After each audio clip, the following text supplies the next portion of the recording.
So welcome everyone. We have a small group today, but I'm sure lots of people are interested. We know that. So this is our December Tree Talks. For this month, we have May Boley speaking to us from Repurpose Savannah on urban wood. Tree Talks is our monthly speaker series where we bring in speakers from all professions related to trees, anything and everything about trees, where we just try to help understand all the different facets of trees and how they interact in our lives. A quick thank you to Georgia Power for sponsoring this series. So this series is all virtual for now. And just a couple quick housekeeping things. We do ask that everybody, besides the speaker, keeps their microphones muted just to keep it kind of contained and not too chaotic. But we will have time for questions at the end. If you have a question that you don't want to forget, you can use the chat box. So go ahead and drop that in there and we will address that whenever we see it. And this webinar is recorded, so we will post this to our YouTube channel afterwards. So feel free to share this with anyone else that may be interested. Now, just a quick little blurb on who we are. So we are the Savannah Tree Foundation. We are a nonprofit organization that has been around since 1982. And our mission is to protect and grow Chatham County's urban forest through tree planting, community engagement, and advocacy. And community engagement is one of the things that we're doing here today. This is one of the ways that we help interact with the community and educate them on all the facets relating to trees. Now, about today's speaker, May Boley is the Executive Director of Repurpose Savannah. She moved to Savannah in 2015. Out of a desire to learn more about the charming and mysterious city, she started taking classes in historic preservation and restoration at Savannah Technical College. When she encountered Emergent Structures, which was the parent organization of Repurpose Savannah, in 2018, she fell in love. She was an avid volunteer for 6 months and was then hired on as the Assistant Executive Director. In 2019, May took over as Executive Director after her predecessor, Scott Crozer. May holds a Bachelor of Art in Graphic Design, a Bachelor of Art in Classical Archaeology from Florida State University, and a Master of Art in Art Education from the School of the Art Institute in Chicago. Her professional background includes creative director for a manufacturing firm, market manager for an urban farm, and a principal in her own marketing consultancy for creative startups, Boley Creative. So she does a lot and has done a lot. She harbors a fierce passion for longleaf pine and will be often caught gushing over it. May lives with Peas and Charlotte, her 2 cats. And with that, I would like to hand it over to May and let her talk to you about urban wood. Thank you, Jake, for that lovely intro and for making me the host of this lovely video. Okay, bear with me, folks. I don't do a whole lot of zooming. My world is it's very analog. So if I'm making mistakes, please chime in. Make sure everybody can see. All right. Screen share lives here. Yeah. Oops.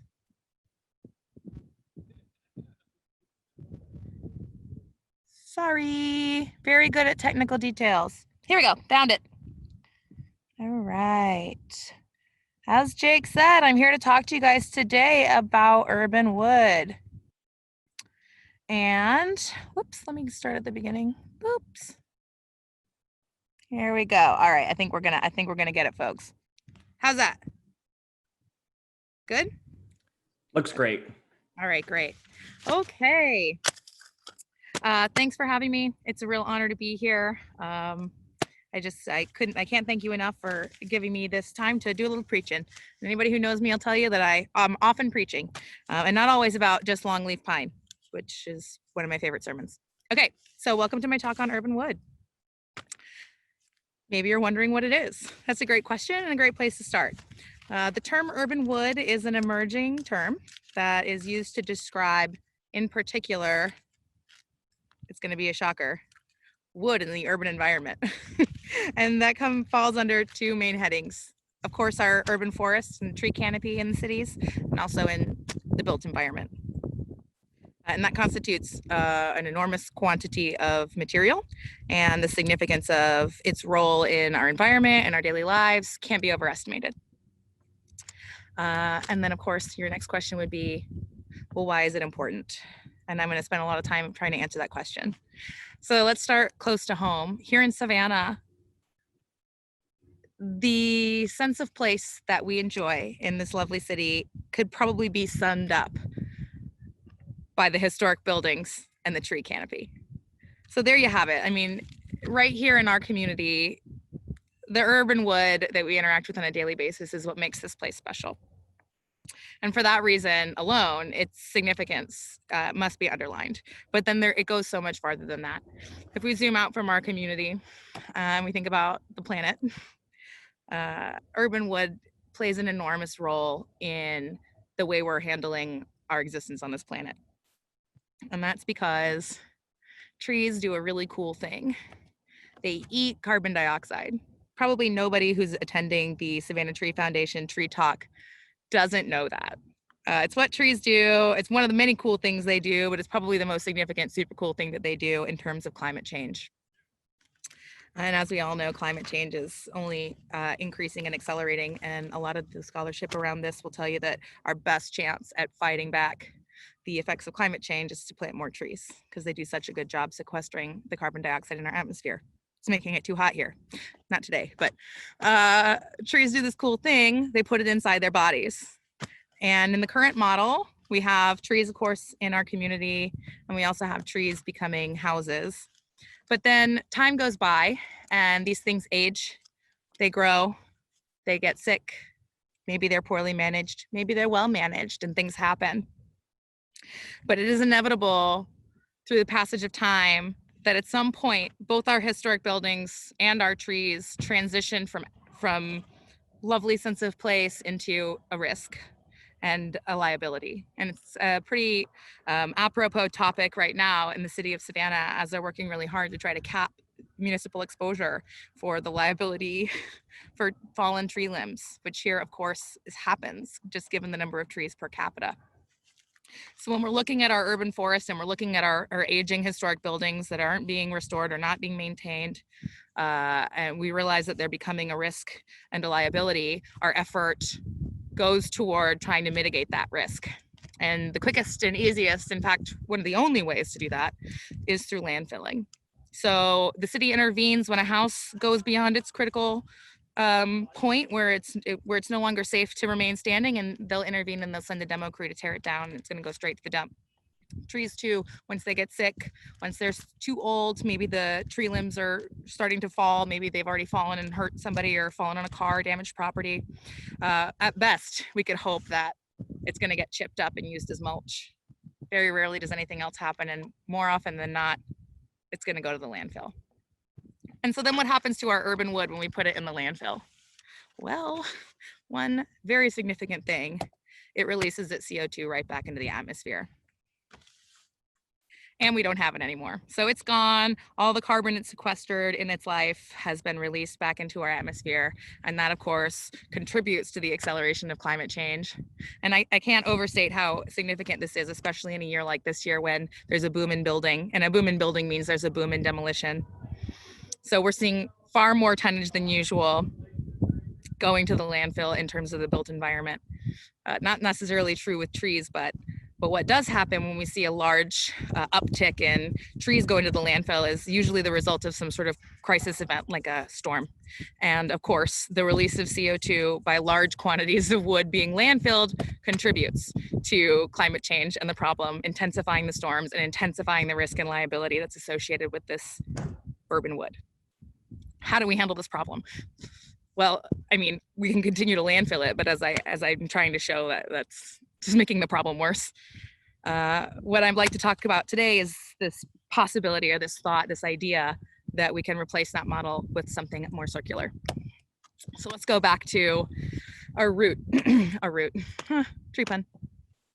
We've got our trees, we've got our historic buildings, and we know that they contribute to our sense of place. We know that we love them, but we also know that trees don't live forever. We wish they would. Sometimes they can live for thousands of years, but there's pretty special circumstances around that happening. And usually that's in the context of a dense forest or an old growth forest where you're going to see these trees living for thousands of years. We don't have the conditions like that in our urban environment, so not likely. And then with historic buildings, they also don't live forever, except in pretty special circumstances where there's a lot of resource and attention on keeping that building up and keeping it in place. Obviously, we have a lot of examples of that here in Savannah, where preservation is really important for our city. So we do have buildings that seem like they're going to last forever, and they might, as long as they continue to be stewarded. However, that does not reflect the truth about 100% of our historic built environment. Some of it is not managed, and some of it is aging without maintenance. Some of it, for many reasons, is increasingly likely to become lost. And that's just a fact. So it's amazing the efforts that we do to try to mitigate that loss, but until that's completely successful, we have to talk about what happens at that peak of a life cycle. So there's this critical moment in both a tree and a house's life. And I'm talking particularly about a house that doesn't have a bright future in terms of preservation. Is that there's this moment when you cross over a threshold where trying to harvest it becomes more dangerous than it should be, and where the quality of the materials is so degraded that it almost begs the question of whether or not the project is worth it. This is all really relevant for the work I do with Repurpose Savannah. But in a tree as well, there's this peak moment where the tree transitions from this carbon dioxide gobbler, and it's eating it all up and helping our environment, to reaching its sort of like end of that productive life cycle, where it's more likely to begin generating CO2 in terms of its own decomposing leaves and pine needles and things like that. And that happens towards the end of a tree's life when you start to see it decline. And trees can live that way for a long time. Old growth forests have a lot of trees like that.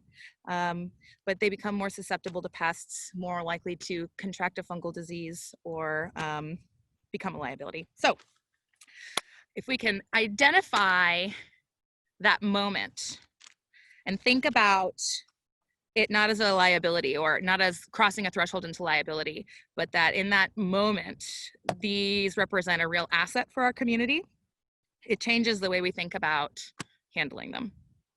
So what does it mean to think of urban wood as an asset? Well, it means you're probably not going to landfill it. That's not what you do with your assets. You're probably going to think about harvesting it.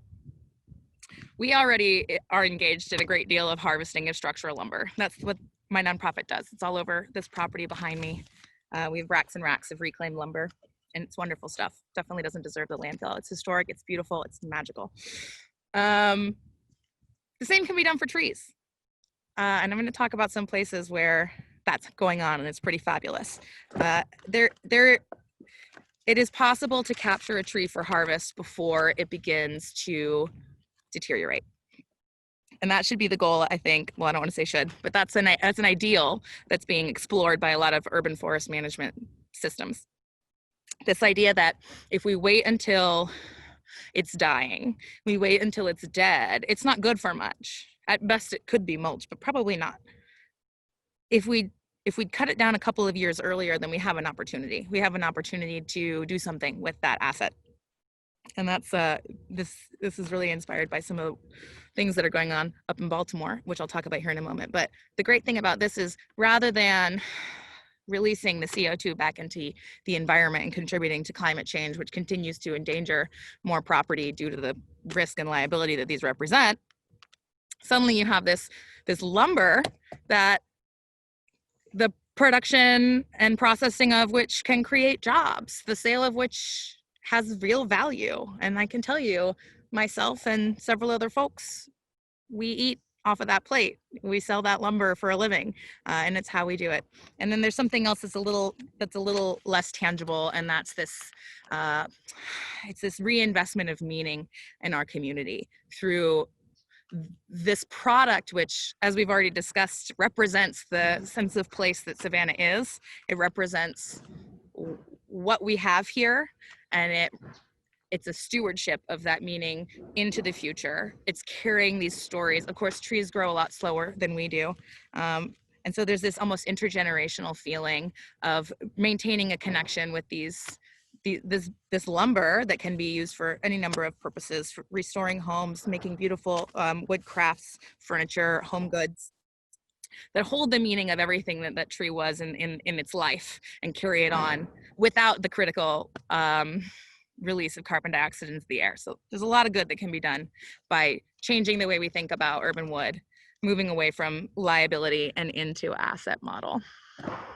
So, and another added benefit of that, of course, is that in terms especially of the built environment, the wood and the lumber that we're harvesting and keeping out of the landfill can go back into the built environment to help shore it up against future loss, help prevent more loss, which is wonderful. Isn't it wonderful? All right, so I'm going to talk about Baltimore, which I mentioned before. I recently attended a urban wood workshop this January, right before everything went nuts. And I've been kind of dying to talk about it, and I think Zoe and Jake know that, so they really are humoring me by letting me do that today. I have this workbook. I'm very happy to share with anybody who's interested. This is a fascinating text that goes into, down to the dollar, the municipal gains that were generated by this idea. And the Baltimore Wood Project was really driven by liability. It, just like our work here in Savannah to try to cap our liability exposure. It's this fear that, well, in particular, there's a lot in Baltimore that has long been known as the stump dump. Oops. That has long been known as the stump dump. They don't like it when you call it that. In fact, they'd yell at me for using it right now. But anyways, the technical name of the site is Camp Small. And for time out of mind, it's where both the city and arborists and private citizens would just dump any wood product from fallen trees in the city. And it was a mess. A lot of folks would go there to chop their own firewood for a small fee. This was actually something that was allowed. And the city was getting increasingly nervous about how dangerous of a site it was and how inevitable it seemed to them that there would be some sort of an accident. So they really wanted to clean up the site. And in doing so, they had the realization that it'd be a shame to see a lot of this go to waste, and that there's a whole lot more where this came from, and shoot, maybe we can do something with this rather than have the crippling cost of disposal on our hands. Maybe we could try to offset that with some sort of value add, which is exactly what they did. They hired a wonderful young man who I got to meet in Baltimore to come out, and they invested some money in some equipment and in a crew, and they set up a milling operation at Camp Small. And they used that milling operation to start cleaning up the site. They used their big heavy equipment to move all those logs around, make it safer and tidier. And they started generating really beautiful lumber for sale to the entire city of Baltimore. And they've done some really fascinating things that I'd like to talk about in terms of urban forest management. And the great thing about this project is you can really see how the urge to create a more circular economy has absolutely contributed to the conversation around what urban forest management looks like. So there's this give and take. Yes, management of the urban forest is what leads to the production of lumber at Camp Small, but the way that they're setting up Camp Small has also trickled back upstream to influence the way that they manage the urban forest. Most notably, conversations around when it's best to harvest a tree before it experiences critical loss of its quality. And I want to talk a little bit about their very cool system, because I'm sort of a systems geek. And I was talking with Jake a little bit, so I understand Savannah is developing some pretty cool capacities there in the same lane. So of course, geolocation of these trees is really significant. Where the heck did it come from? That speaks to me because provenance is one of the most important factors in the value of the materials that I sell. Hardwood floor from the 1940s may cost $4 a square foot, but if it came from St. John's Cathedral, you can easily charge 14. Now I wouldn't, because I don't like to fleece people, but where it comes from matters. And we did actually have one of our biggest sales of the year selling the hardwood floor that came out of the basement at St. John's Cathedral, not for $14 a square foot, but. So in Baltimore, they've made a point to attach the provenance to each log that goes to Camp Small, so that by the time it's lumber, they still know this is the tree from the corner of 32nd and Pearl. And that means something to their customers. It drives interest in the product, and it drives demand for the product, because it's not hard to realize with so many people packed into an urban environment that there's meaning everywhere, and that especially in an urban environment, each tree probably has a deep meaning for hundreds and hundreds of people throughout the years. So geolocation of trees is truly fascinating, but where my mind totally explodes is they had this question of, well, we've got city arborists and private arborists, and they've been cutting down our trees and chipping them and mulching them and landfilling them for years, but how do we train everybody in Baltimore how to harvest a tree for lumber? That's a totally different challenge. If you're just going to chip it, who cares where you cut it up? But if you're going to turn it into boards, that's a pretty significant consideration. So what they did, it was very clever, was realize that they had the expert in how to harvest a tree for lumber, and he was the only one who really needed to know how. And through experience, the rest of the city could catch up. So they take a photo of the tree when it's time for it to be harvested. It goes to Mike at Camp Small. He marks it up right on his computer. He draws lines on the picture where you're supposed to cut the tree. And then the arborists right then can jump in and harvest the tree according to what's best for lumber production. Such a simple and elegant solution. It's always the simple ones. So I love that, and I love everything that they're doing. And I think it's absolute model that should be studied and looked at. And then, of course, in the course of generating a lot of lumber and product and value, they've also created a number of jobs in the process, which are good jobs, especially in a time like this. Of course, an aspect I can't do a talk about Baltimore and Urban Wood Project without plugging Brick and Board, which is the structural lumber outlet for the nonprofit Humanum that was harvesting the copious empty row houses in Baltimore. Baltimore had a liability on their hands, empty abandoned homes that were falling into disrepair, breeding places for crime, accidents are happening all the time. They had to address this problem, and they tried to turn it into an asset. What's fascinating about this model for me, Brick and Board, this wonderful company run by Max. I know you're watching. Well, I don't know if Rob's watching, but he'll probably watch later. Go Max. He's graduated from nonprofit status. So it's been so successful, and he sells to many states across the country. And he's now transitioned into private ownership and taking off. So when I talk about value, I mean, there really is money in this, and it doesn't really make sense to be putting it in the landfill. So there's my little Brick and Board plug. And I have to say, these companies really are the ones that are driving the marketplace, and driving the marketplace is how we make this whole system work. It doesn't do you any good to harvest every tree in town and mill it into beautiful lumber if you don't have that market build up. So that's something that does take time, and the sooner we get going on that, the better. We do our best here at Repurpose Savannah to try to build that marketplace for reclaimed lumber, and we're very interested in getting involved in the fresh cut as well. So that'll take a little doing. All right, so this is going to beg the question, like, well, let me talk about what it doesn't beg. Obviously, there's a great deal of good in these assets. I can tell you right now how much good there is in a historic building because I stake my livelihood on it. There's also so much good in urban trees. I mean, beautiful wood. This is a picture also from Baltimore from a company up there called OE Custom that sources 100% of its wood from the waste stream. And their warehouse is one of the most spectacular places I've ever been. Oh, it's like a wonderland. Everything is gorgeous. You want it all, and you want it in your home.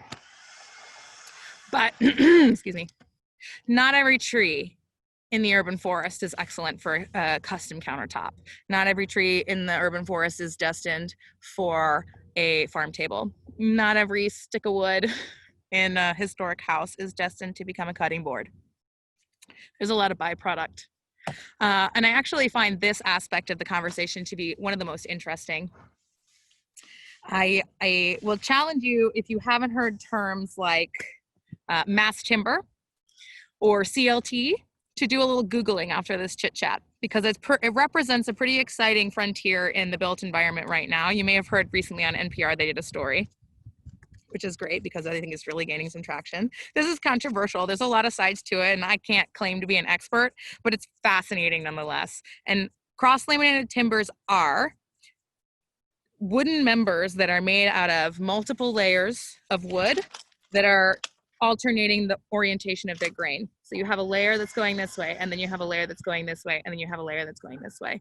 And they're glued together to create an incredibly strong, incredibly fire resistant, believe it or not, incredibly lightweight, affordable material. And what's very significant for climate change, and part of the reason this is gaining so much traction, is that it maintains and sequesters carbon dioxide, like all wood does, as opposed to the incredibly carbon positive, I guess carbon negative, carbon productive process of producing concrete and steel, which is used in most massive building. Mass timber is the name for the style of buildings, and it's pretty appropriate because they're building skyscrapers out of this stuff. And it makes a lot of people uncomfortable to think about a skyscraper being built out of wood, but it really is a remarkable product, and they're building really amazing, innovative buildings out of it. And my first hesitation when I learned about CLT, which is cross-laminated timber, was that I don't really tend to approve of anything that can't be reused, and the idea of laminating together layers of wood with a whole bunch of glue just turns it into toxic crap to me. Pardon me.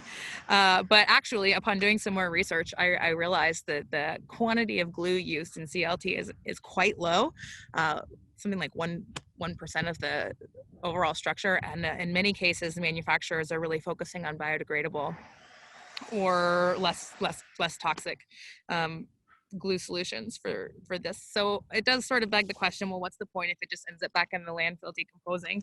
And that's a great question. But for me, one of the most fascinating things about this frontier in the built environment is that you can use the B grade, the low quality wood.